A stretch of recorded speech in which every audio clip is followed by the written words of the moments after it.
Hi friends, welcome to blueberries kitchen. Blueberries கிச்சனில் இன்றைக்கி நான் பார்க்க போகிறது என்னென்னா, நல்ல சிம்பிளான ஒரு தக்காளி சட்னி ரெசிபி தாங்க.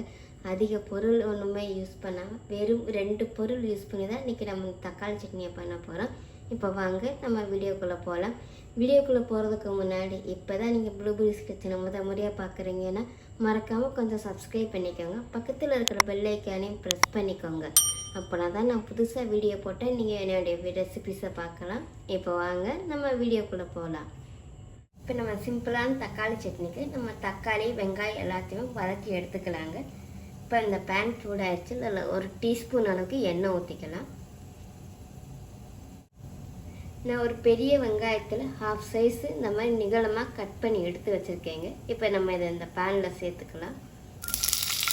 என் சைஸில் 3 தக்காளி இந்த மாதிரி நிகழமாக கட் பண்ணி எடுத்து வச்சுருக்கேங்க. இப்போ இதையே இது கூட சேர்த்துக்கலாம். இப்போ நம்ம இந்த சட்னிக்கு தேவையான உப்பு சேர்த்துக்கலாங்க. சேர்த்துட்டு நல்லா வதக்கி எடுத்துக்கலாங்க. வெங்காயம் இப்போ தக்காளி நல்லா வதக்கி எடுத்துட்டேங்க. இப்போ நம்ம அடுப்பை அமைத்திக்கலாம். அடுப்பை அமுத்திட்டு இப்போ நம்ம இந்த சட்னிக்கு தேவையான அளவு உரப்பு சேர்த்துக்கலாங்க.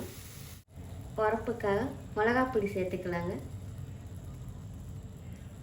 நான் இன்றைக்கி உரப்புக்காக பச்சை மிளகாய் ஒன்றுமே சேர்க்கலைங்க. வெறும் மிளகாப்பொடி மட்டும்தான் சேர்க்குறேன். அது தனி மிளகாப்பொடி தாங்க நான் சேர்த்துருக்கேன். 1/4 டீஸ்பூன் அளவுக்கு போதும் நமக்கு. நான் யூஸ் பண்ணுற மிளகாப்பொடி கொஞ்சம் காரமாக இருக்குங்க. அதனால தான் நான் 1/4 டீஸ்பூன் யூஸ் பண்ணுறேன். உங்கள் மிளகாப்பொடியோட உரப்புக்கு தக்கன நீங்கள் பார்த்து சேர்த்துக்கோங்க. இப்போ அதை நல்லா மிக்ஸ் பண்ணி கொடுத்துக்கலாம். இப்போ நல்லா ஆறட்டுங்க. ஆறவும் நம்ம இதை மிக்ஸி ஜாருக்கு மாற்றி அரைச்சி எடுத்துக்கலாம். இப்போ நமக்கு தக்காளி நல்லா ஆறி வந்துச்சுங்க. இப்போ இதை நம்ம ஒரு மிக்ஸி ஜாருக்கு மாற்றி அரைச்சி எடுத்துக்கலாம். இப்போ நான் இதை நல்லா அரைச்சி எடுத்துகிட்டு வந்துட்டு உங்களுக்கு நான் காட்டுறேன்.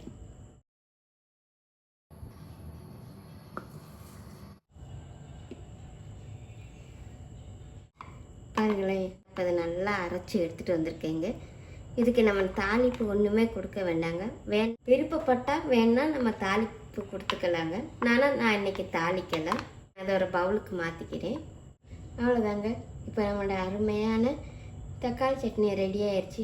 அதிக பொருள் ஒன்றுமே யூஸ் பண்ணாமல் வெறும் 2 பொருள் வச்சு சிம்பிளான ஒரு தக்காளி சட்னி ரெசிபி தாங்க இன்றைக்கி நம்ம வீடியோவில் பார்த்துருக்கோம். இந்த ரெசிபி உங்களுக்கு பிடிச்சிருக்குன்னு நினைக்கிறேன். பிடிச்சிருந்துச்சுன்னா மறக்காமல் ட்ரை பண்ணுங்கள். ட்ரை பண்ணி பார்த்துட்டு எப்படி இருந்துச்சுன்னு கமெண்ட் பண்ணுங்கள். மறக்காமல் ப்ளூபெரிஸ் கிச்சனை சப்ஸ்கிரைப் பண்ணிக்கோங்க. தேங்க்யூ.